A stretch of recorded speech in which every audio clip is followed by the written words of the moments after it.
Bonjour. Bonjour. Bonjour.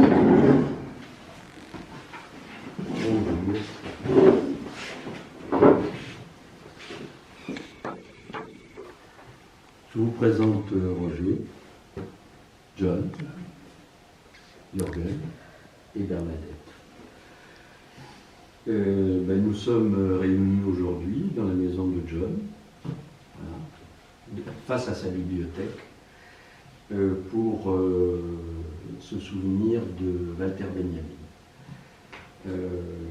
qui est mort le 26 septembre 1940, donc ça fait 80 ans. Et donc l'association Walter Benjamin a souhaité que nous fassions un acte en sa mémoire. Et nous avons pensé que lire ses textes, c'était la meilleure façon de lui rendre hommage. Voilà.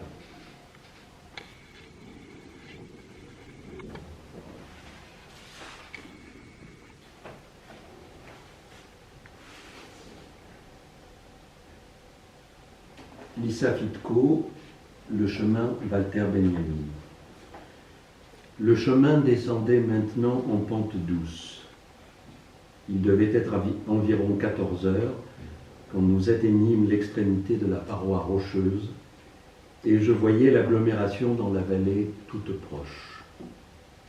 Là en bas, c'est Portbou, avec le poste frontalier espagnol où vous irez vous présenter. Cette route y conduit tout droit, une vraie route. Nous étions partis à 4 heures du matin, Benjamin à 7. Nous avions donc mis de Banyuls à ici près de 10 heures. Il faut que je m'en retourne, annonçai-je. Il y a presque 1 heure déjà que nous sommes en Espagne. La descente ne peut pas vous prendre bien longtemps. On voit les maisons d'ici. Allez directement au poste frontière, montrez vos papiers, passeport, visa, de transit espagnol et portugais. Dès que vous aurez votre tampon d'entrée, prenez le prochain train pour Lisbonne. Mais vous savez tout cela. Moi, je dois maintenant vous quitter. Au revoir.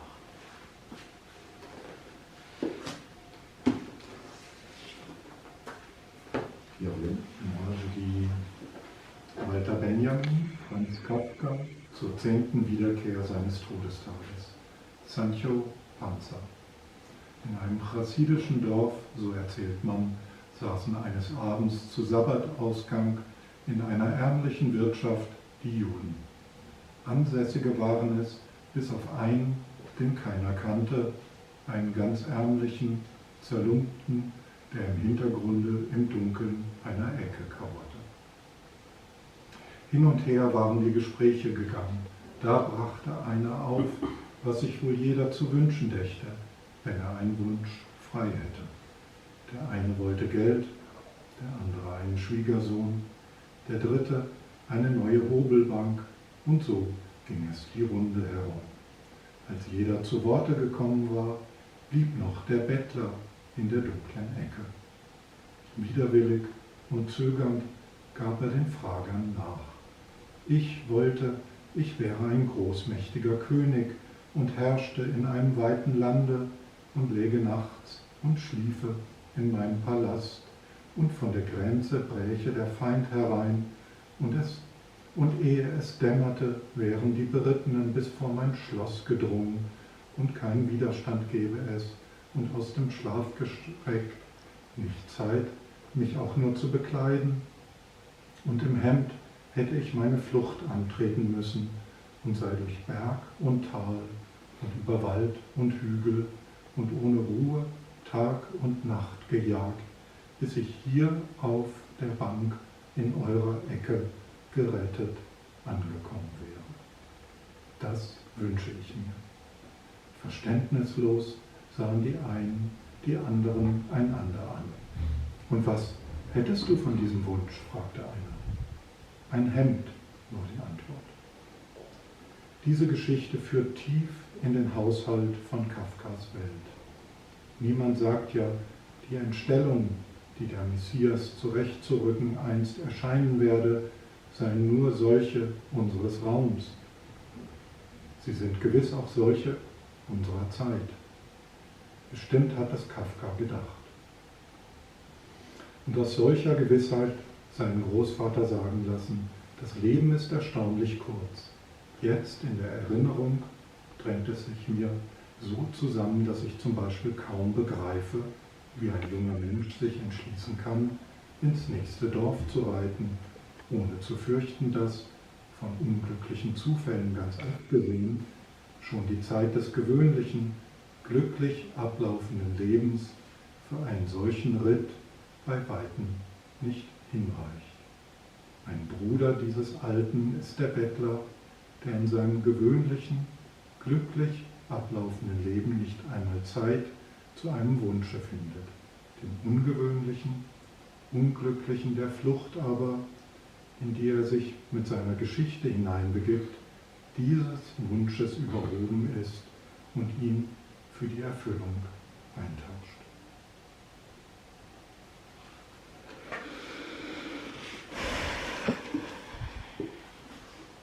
Sancho Panza, introduction français.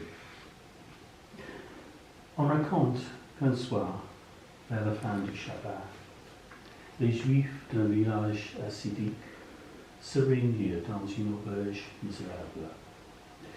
Ils étaient tous originaires du village, à l'exception d'un seul, un pauvre air, vêtu de haillons que personne ne connaissait et qui s'était croupi au fond dans le noir.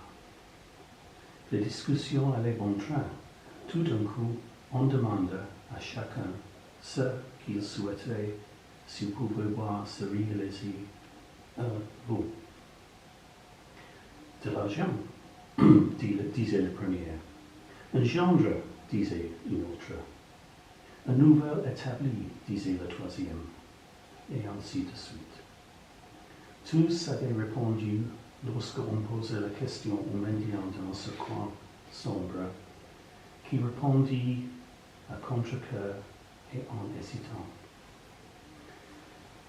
J'aimerais être un roi puissant, régner sur un vaste pays, être assoupi dans mon palais le jour où l'ennemi franchira la frontière et arrivera avant l'aube aux portes de mon château. Puis, réveillé de force, sans pouvoir résister ni avoir le temps de m'habiller, contraint de prendre la fuite, vêtu d'une simple chemise, de courir jour et nuit, sans m'arrêter par mont et par veau, pour finir par arriver ici et trouver refuge sur une banque dans ce coin. Voilà ce que j'aimerais. Les autres se regardaient sans comprendre. Et qu'est-ce que cela changerait à ta vie? Demanda l'un d'eux.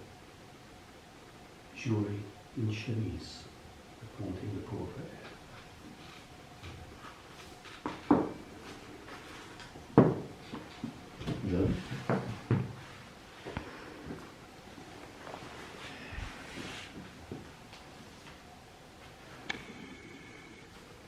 Dans nos manuels de lecture, il y avait la fable du vieil homme qui, sur son lit de mort, fait croire à ses fils qu'un trésor est caché dans son vignoble. Ils n'ont qu'à creuser pour le trouver. Ils creusent par la moindre trace d'un trésor. Mais quand l'automne arrive, le vignoble fructifie plus que tous les autres de la région. C'est alors qu'ils comprennent que le Père leur a légué une expérience. La bénédiction ne se trouve pas dans l'or, mais dans le labeur. Tant que nous grandissions, on nous renvoyait à de telles expériences sur un ton menaçant ou bienveillant. Le jeune homme veut déjà avoir voix au chapitre. Tu l'apprendras bientôt par toi-même. On savait aussi exactement ce qu'était l'expérience. les personnes plus âgées l'avaient toujours transmise aux plus jeunes. Concise, parée de l'autorité de l'âge, prenant la forme de proverbes, redondante dans son babil, énoncée sous la forme d'histoire, parfois récits provenant de pays lointains, dit auprès de la cheminée aux enfants, aux petits-enfants. Où tout cela a-t-il disparu? Qui peut encore aujourd'hui rencontrer des gens capables de raconter quelque chose avec rectitude? Où entendons encore aujourd'hui de la bouche de ceux qui meurent des paroles sudurables qu'elles cheminent de génération en génération à la manière d'un cycle? Qui trouve encore aujourd'hui secours dans l'évocation d'un proverbe? Qui oserait même tenter de se débarrasser de la jeunesse en la renvoyant uniquement à sa propre expérience? Non, au moins ceci est clair. L'expérience a subi une chute de valeur, et cela s'est produit à une génération qui, entre 1914 et 1918, a fait l'une des expériences les plus monstrueuses de l'histoire universelle. Cela n'est peut-être pas aussi étrange qu'il me semble. Ne pouvait-on pas, à l'époque, faire la constatation suivante? Les gens sont revenus muets de la guerre. Pas plus riches, mais au contraire, plus pauvres en expérience communicable. Ce qui s'est déversé au cours des 10 années qui ont suivi, dans le flot des livres publiés sur la guerre, était tout autre chose que l'expérience qui se diffuse de bouche à oreille. Non, ce n'était pas étrange, car jamais démenti plus radical n'a été infligé aux expériences que celui de l'expérience stratégique par la guerre de position, de l'expérience économique par l'inflation, de l'expérience corporelle par la faim, de l'expérience morale par les détenteurs du pouvoir. Une génération qui était encore allée à l'école en tramway tiré par des chevaux s'est retrouvée à découvert dans un paysage où rien n'était épargné par le changement, si ce n'est les nuages.